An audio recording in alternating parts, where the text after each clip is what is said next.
A alta cúpula está sempre na dependência espiritual do arcebispo de Nova York, atualmente o cardeal Edward Egan, onde fica o quartel-general da máfia. Vocês sabiam que quando o presidente assume a presidência desse país, ele vai lá tomar a bênção desse cardeal? Ele vai lá tomar a bênção desse cardeal. Então vejam que a infiltração, tanto maçônica, Illuminati, jesuíta, já está nas altas esferas de toda e qualquer sociedade em todo o mundo. Hollywood também pertence aos jesuítas, e os judeus que aparecem como proprietários das companhias cinematográficas não passam de testas de ferro da ordem. Diz Phelps que o general dos jesuítas é o ditador absolutamente autocrata da ordem. Muito bem, aqui tem uma coisa muito importante, pessoal, preste atenção. Diz Phelps, o autor do livro, que o general dos jesuítas é o ditador, assim como foi Hitler, Mussolini, Franco, Fidel Castro, absolutamente autocrata. Sabe o que significa essa palavra autocrata? Eu pesquisei. Monarca absoluto. Aquele ou aquela cujo poder não depende de nenhum outro. Então, por isso que o Papa Negro é considerado a pessoa mais poderosa do mundo. Ele é um ditador absolutamente autocrata, cuja palavra, ou cujo significado da palavra é monarca absoluto. Aquele ou aquela cujo poder não depende de nenhum outro. Quer dizer, ele faz o que quer, não tem que dar satisfações a ninguém e coloca lá em cima o país que quer, coloca lá embaixo a economia do país que quiser. Ele é o todo-poderoso, humanamente falando. Ele é o todo-poderoso. Por isso que nós vimos antes que eles são adoradores luciferianos. E falando nisso, deixa eu mostrar aqui para vocês o que comprova o que está escrito aqui. Eu tenho um vídeo, está aqui, ó. Isso daqui, pessoal, é o vídeo de uma missa. Vou tocar para você. A imagem está boa e o som também. Daqui a pouco começa a tradução. Aí está a tradução. Lúcifer flamejante encontra a humanidade.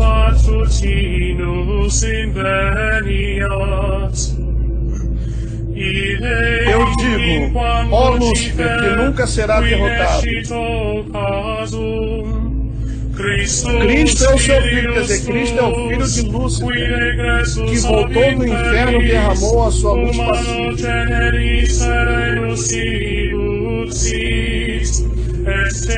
E está vivo e reina no mundo sem fim. Aí dá para ler, né? Tá bem breve a ler.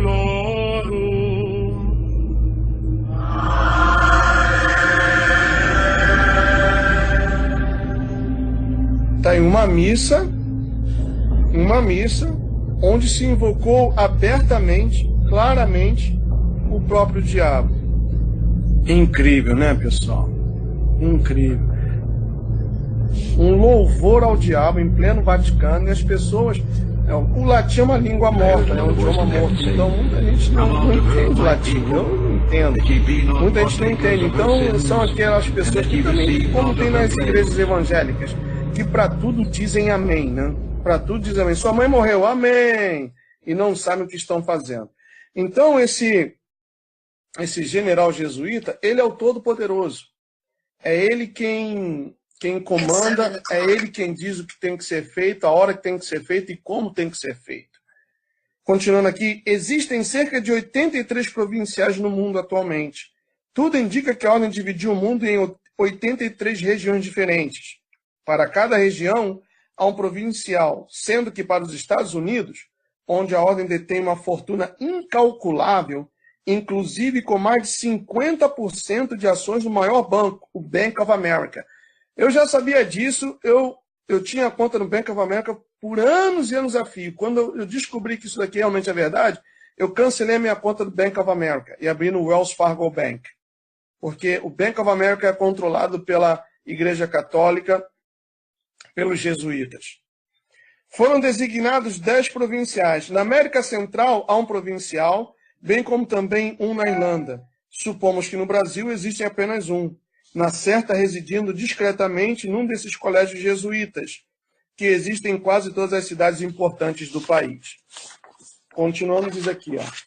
Tem esse livro aqui, ó, escrito por um autor muito bom, o Avril Manhattan.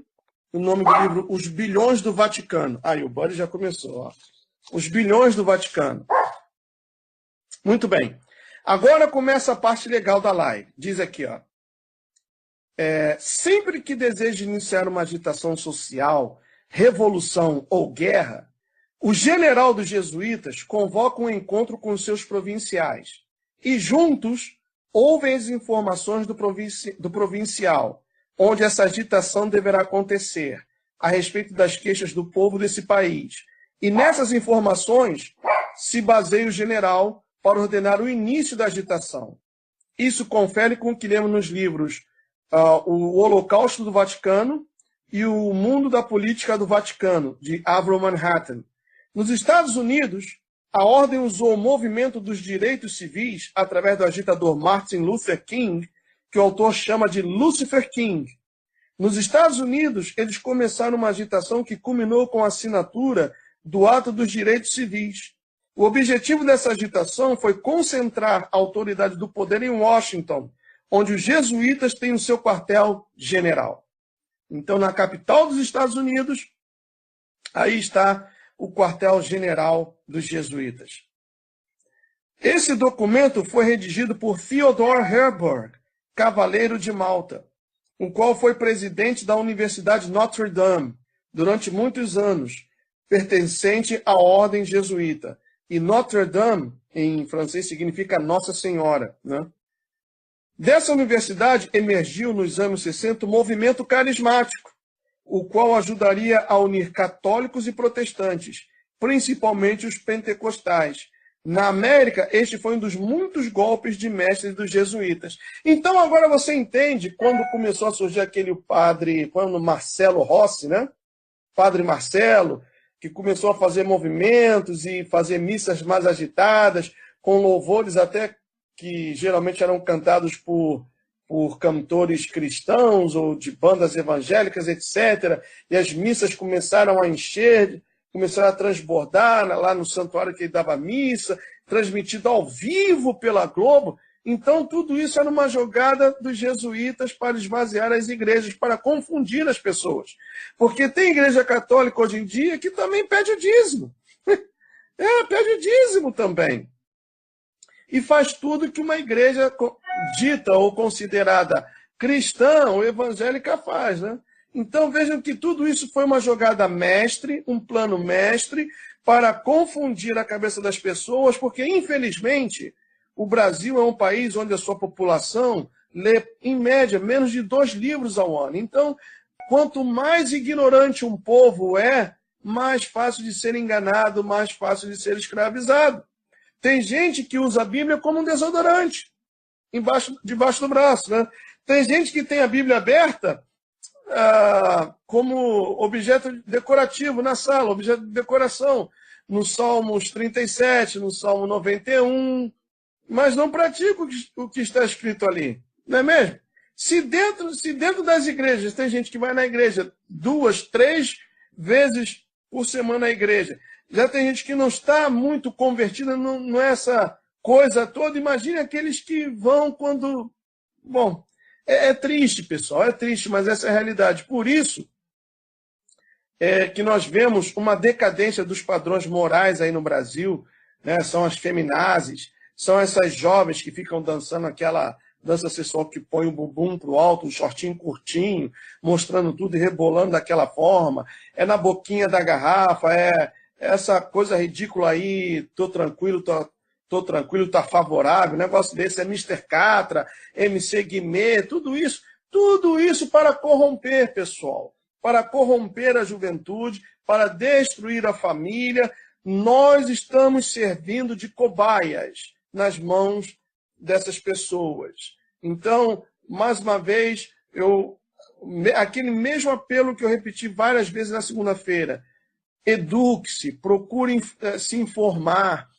Conhecimento é poder, pessoal. Conhecimento é poder. Não que você vá ser um PhD, não me refiro a isso, mas para que você se informe, saiba o que está acontecendo ao seu redor, para que ninguém venha te enganar, para que ninguém venha te escravizar, porque é isso que eles estão fazendo. Continuando aqui, diz o seguinte: os provinciais do mundo inteiro governam os jesuítas inferiores, e muitos deles não fizeram pacto de sangue. Essa instituição é igual à da maçonaria, no qual o maçom de grau inferior nunca sabe o que acontece nos bastidores mais elevados da ordem, e trabalham simplesmente achando que estão fazendo uma obra digna, como bons soldados desse exército poderoso. E o mais incrível, diz Phelps, é que os maçons dos mais altos graus também são subordinados ao general dos jesuítas. Então, vejam, uma pessoa que é maçom do grau 33, que é o mais alto grau, também está subordinado a esse general dos jesuítas. Então, vejam quão poderosa, humanamente falando, essa instituição. E o Papa veio dessa instituição. Agora você tem o entendimento para saber o porquê tanta desgraça, o porquê ele veio aqui no Congresso americano e ele começou o seu discurso sem antes orar. Ele não fez nenhuma oração. Ele não falou de Deus em nenhum momento quando ele esteve aqui nos Estados Unidos. Ele começou a falar de justiça social, que os Estados Unidos têm que acolher os imigrantes, os refugiados sírios, que tem que ajudar aos pobres, negócio de cotas. Tudo que está sendo visto, posto em prática aí no Brasil, ele falou aqui no Congresso americano. Não é coincidência, pessoal. Eu sou uma pessoa que eu não acredito em coincidências. Eu não acredito em coincidências. Nada acontece por acaso. A palavra de Deus diz que nenhuma folha cai de uma árvore sem o consentimento de Deus, e até todos os nossos fios de cabelo da nossa cabeça estão todos contados. Então, para mim, não existe coincidências. O mundo está sendo preparado, as sociedades estão sendo preparadas, as pessoas estão sendo preparadas para o recebimento, a aceitação da nova ordem mundial. Vamos continuar.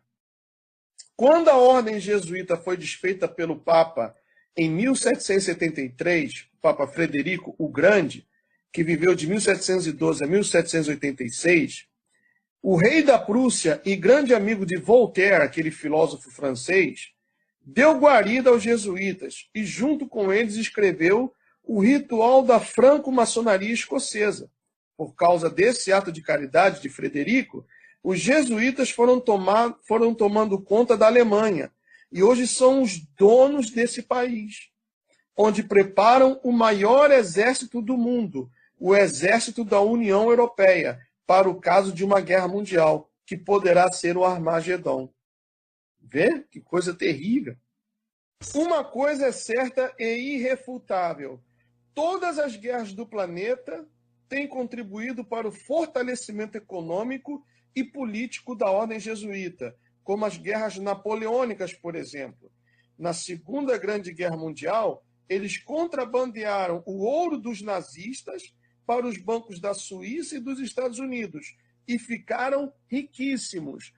Eu tive a oportunidade de ter um professor de história na minha época do ginásio, né? Foi na 6ª ou 7ª série, um professor de história que ele falou sobre isso, o famoso trem do Vaticano, um trem que cruzou toda a Europa antiga da época, né, com a bandeira do Vaticano e que não parou em nenhuma estação, não era revistado, porque levava a bandeira do Vaticano. Ali estava sendo transportado todo o ouro dos nazistas, dos nazis, para bancos na Suíça que estão lá até hoje, como bancos como o HSBC, que já está saindo daí do Brasil, se não saiu, né? O HSBC, que também tem contas de narcotraficantes, contas de gente da máfia, etc. E tem um outro banco também, acho que é o USB, também da Suíça. Porque a Suíça é um país neutro, que Você pode abrir uma conta no Banco da Suíça daí da sua casa, pela internet, a não ser que tenham mudado já algumas regras, mas antigamente era assim. Você poderia abrir uma conta na Suíça desde a sua casa, pela internet, e depois ia lá e ia depositando seu dinheiro sem declarar, sem nada. Eu conheço,